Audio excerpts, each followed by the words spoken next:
In comics we can't play with time to the degree that you can in film or TV. You can play with time in a 22-page comic. You can play with time exactly 11 times, which is every time you turn a page. But what you can do in comics is you have a greater control of space than you do on live action or television.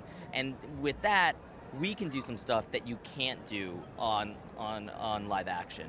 And we talked about this a lot when we were developing the book, and the scares is that there's a lot of body horror there. And body horror to me is one of those things that when you watch movies, a lot of movies do it badly. There's not a ton of movies that do it great, but comics does it so much better. And specifically for the scares in Infidel, it's so much about distorting the body, but right before the point that it breaks, and to just twist it and morph it as much as we go. Well, and another thing that I did was I had this conceit going into the book that I would be exploring different types of experimental process and playing with my techniques and stuff. So from the very beginning, I began combining digital and traditional process and techniques. So everything that's real world is all done on a Cintiq tablet. It's all digital. And then everything that's supernatural is traditional process: gouache, mixed media, ink. I even use like bleach and all kinds of other stuff. And my central conceit there was that that kind of boundary that exists between the traditional and the digital process is the sort of arbitrary barrier that exists by hate and racism and xenophobia and bigotry. It's the thing that separates us. And so because of that, I think the way that we planned the moments, the jump scares, which people have actually been saying, there's jump scares in this book. Like you turn the page and you're in this digital world, and then suddenly it's like traditional and it's dense, layered.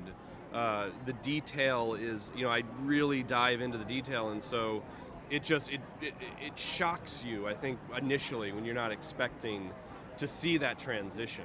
So much about the book was to say, this is the world that we live in. Let's take something that we know as well as a haunted house story that we've seen 1,000 times, and we'll just plop it in the middle of this world and see what's different and what has changed because of that. But so much to me about what this book is about is exactly what you're talking about, is that, we know there's this end of a spectrum that we know racism and xenophobia is bad, but there are many layers and shades of gray along that spectrum. We don't seem to agree on what racism might be. It's different things to different people. And when there is so much fluidity in terms of a consensus, then how do we, do anything about it?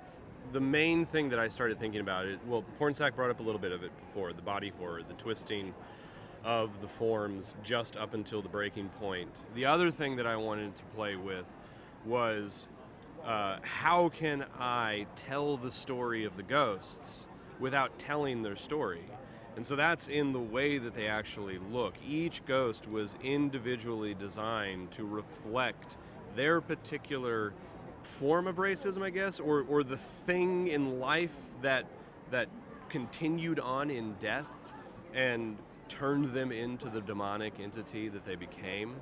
And so each ghost itself represents those different, in their form, there are aspects of their insecurities, the things that cause such bitterness. I think of in the racist mind, the fear of the other, the fear of the outside. And so I tried to bring those elements in visually, but there's a moment at the end where you start to realize this is why they look the way they do. You guys got a movie deal, but obviously, we're you guys are just on chart working on the comic, Yeah. and let that take care of itself. Yeah.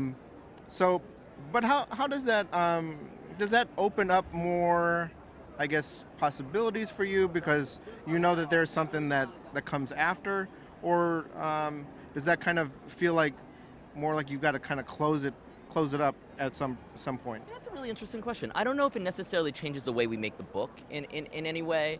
It definitely doesn't close it up. Like we're gonna tell the story that we told the story the way we wanted to tell the story, and I'm almost very allergic to the idea of like, oh, now such and such a decision, we have to change our creative decision. So like anytime I start to see us veering into a conversation that might even look like that, I take a hard left turn in the opposite direction. The book, the way I look at it is, the book has a lot of conversations, but the conversations in the book speak to one another as well as do the scares, and it's about a conversation. It's about a bigger conversation that we are having to a certain degree and we're not having to other degrees. So anything to a certain degree that that hangs a lantern over the book in service of this conversation that it's trying to instigate or help be a part of is good for the book. So, and that's to me the biggest thing that the movie deal kind of gets us. You have a massive studio that's basically going out on a limb and saying, we believe in this story so much that we're going to invest in it and we're going to do something with it. That means, that tells me that we've done something right.